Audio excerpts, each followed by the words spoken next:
Welcome to Padmaja Reddy kitchen. నేను మీ పద్మజారెడ్డిని. ఈరోజు తయారు చేయబోయే వంట గుత్తి వంకాయ కూర. మనం గుత్తి వంకాయ కూర చూడండి.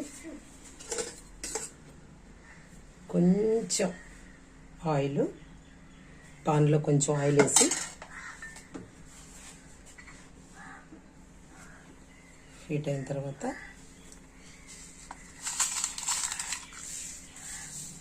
మిరపకాయలు, ఎండు మిరపకాయలు ఒక 10-12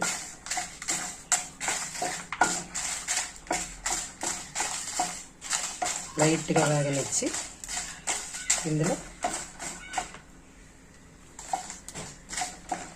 1 టీ స్పూన్ ధనియాలు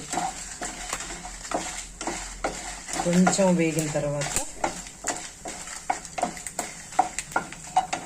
కొద్దిగా పల్లీలు,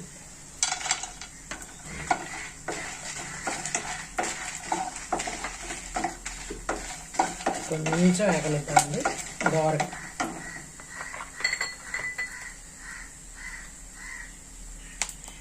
కొద్దిగా ఎండు కొబ్బరి ముక్కలు, ఇందాక మనం ఫ్రై చేసుకున్న మిరపకాయలు అవన్నీ కలిపి ఇలా కొంచెం బరకగా మిక్సీకి పట్టేసానండి.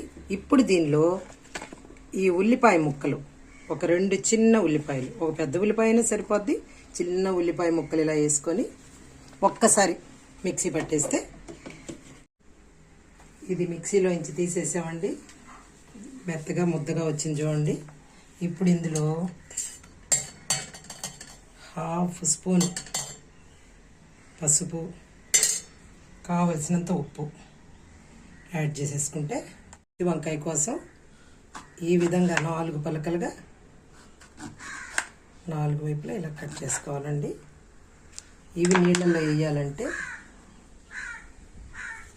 స్పూన్ నీళ్ళల్లో వేసి పెట్టుకుంటే వంకాయలు పాడవకుండా ఉంటాయి.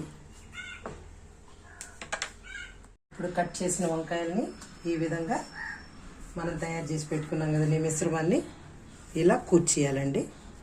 ఇదే రకంగా అన్ని వంకాయలు ఇలాగే కూర్చిపెట్టుకోండి.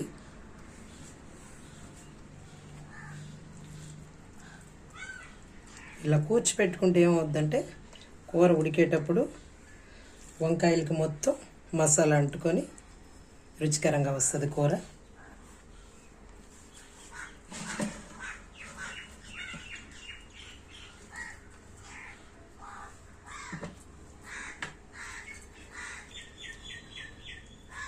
అయిపోయిందండి. పాన్లో ఒక 2 చిన్న గంటతో 2 గంటలు ఆయిల్ పోసాను.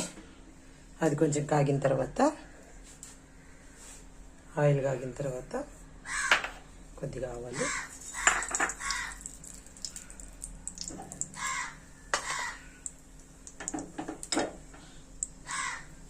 కొంచెం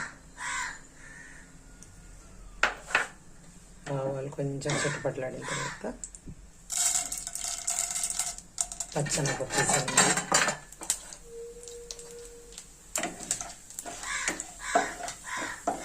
పచ్చనపప్పు కొంచెం వేగిన తర్వాత, పెద్దగా మాడకుండా త్వరగా వేగిన తర్వాత ఈ వంకాయలు రెడీ చేసి పెట్టుకున్నాం కదా, ఈ వంకాయలు అందులో పాన్లో వేస్తానండి.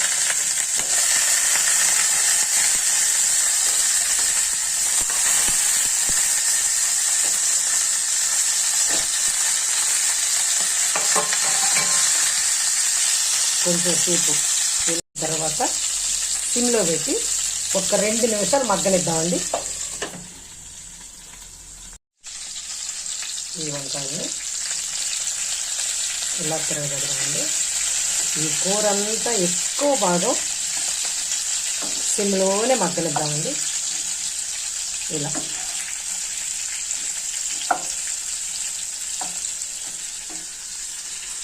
మళ్ళీ ఇటువైపు కూడా ఇంకొక 2 నిమిషాలు మగ్గనిద్దాం. 2 నిమిషాల తర్వాత పాన్ మూత తీసి చూద్దామండి. బాగా మగ్గింది కూర. వంకాయలు బాగా మగ్గిన తర్వాత ఈ మిగిలిన మసాలాని ఇందులో వేద్దామండి. వీటితో పాటు సన్నగా కట్ చేసి పెట్టుకున్నాం కదా, ఒక్క చిన్న టమాటా